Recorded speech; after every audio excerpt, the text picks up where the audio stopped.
আউযু বিল্লাহি মিনাশ শাইতানির রাজীম। বিসমিল্লাহির রহমানির রহিম। ওয়া কুল জাআল হক ওয়া যাহাকাল বাতিল ইন্নাল বাতিলা কানা যাহুকা। সম্মানিত দর্শকবৃন্দ, আপনাদের সকলকে জানাই সালামুন আলাইকুম। একটি প্রশ্ন আমাদের কাছে এসেছে, সেই প্রশ্নটি হলো জুমার নামাজ সম্পর্কে আল কোরআন কি বলছে। জুমার দিনে কি করা উচিত, কত রাকাত নামাজ পড়া উচিত এবং নামাজের পূর্বে করণীয় কি, এই ব্যাপারটি নিয়ে আমরা এই কোরআনের একটি সূরা রয়েছে ৬২ নম্বর সূরা আল জুমা, এর ৯ এবং ১০ এই দুটি আয়াত থেকে আমরা জেনে নেব আমাদের জুমার দিনের করণীয় কি।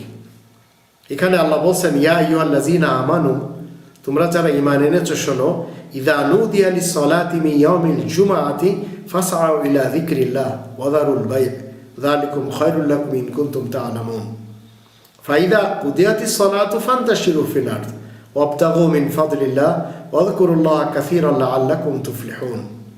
তোমরা যারা ঈমান এনেছো শোনো,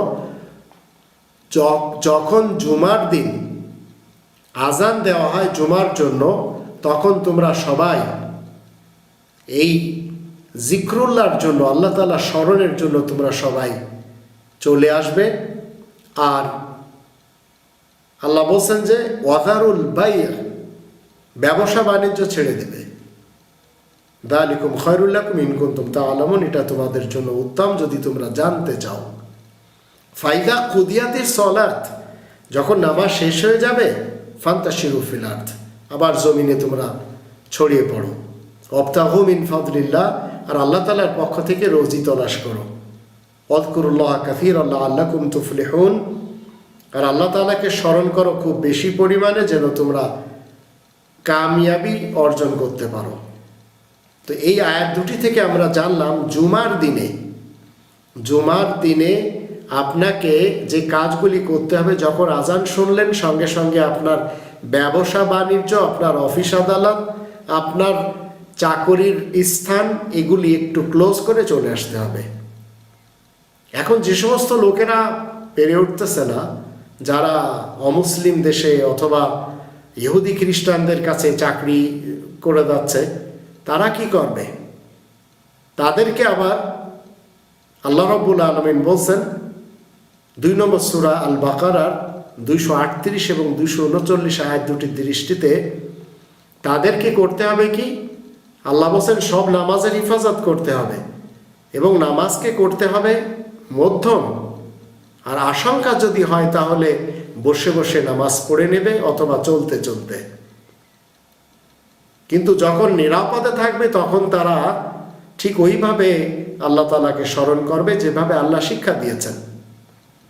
এখানে এই দুটি আয়াতে আল্লাহ রাব্বুল আলামিন বলে দিয়েছেন, আশঙ্কা যদি থাকে তাহলে আপনি আপনার কর্মস্থলে, আপনার চাকরির স্থলে আপনি আপনার মতো নামাজ পড়ে নেবেন। কিন্তু জুমার দিনের ব্যাপারে আল্লাহ বলছেন যে জুমার আজান দিলে সবাই তোমরা চলে এসো। এই সুযোগ আপনাকে আমাকে করে নিতে হবে। যদি না নিতে পারি তাহলে সেখানে কোনো সমস্যা নেই, তবে যথাসম্ভব আপনার আমার উচিত জুমার দিনে অন্তত বেচা কিনা ছেড়ে দিয়ে জুমার জন্য যাওয়া। আর জুমার নামাজে যখন আমি চলে যাব, সেখানে আবার যদি কোনো মাযহাবের, ফিরকার অথবা কোনো মতবাদের কথা প্রচার হয় তাহলে সেখান থেকেও বাঁচতে হবে। আজ আমাদের দেশের মসজিদগুলিতে জুমার দিনে যে সমস্ত খুতবা দেওয়া হয় আর যে সমস্ত ভাষণ দেওয়া হয়, অধিক ইমামরা তো ভয় কম্পিত হয়ে তারা সত্য কথাগুলো বলতেও পারেন না, কিন্তু বলতে হবে। যিকরুল্লাহ যখন আল্লাহ বলেছেন তখন কোরআনের কথা বলতে হবে, রাজনীতির কথা ছেড়ে দেন। তো কোরআনের কথা যদি আজ বাংলাদেশের ৩ লক্ষ মসজিদে বলা হয় তাহলে দেশে শান্তি আসতে সময় লাগবে না। আল্লাহ আমাদের সবাইকে কোরআনের নিয়ম নীতিতে চলার তৌফিক দান করুন। ওমা আলাইনা ইল্লাল বালাগুল মুবিন।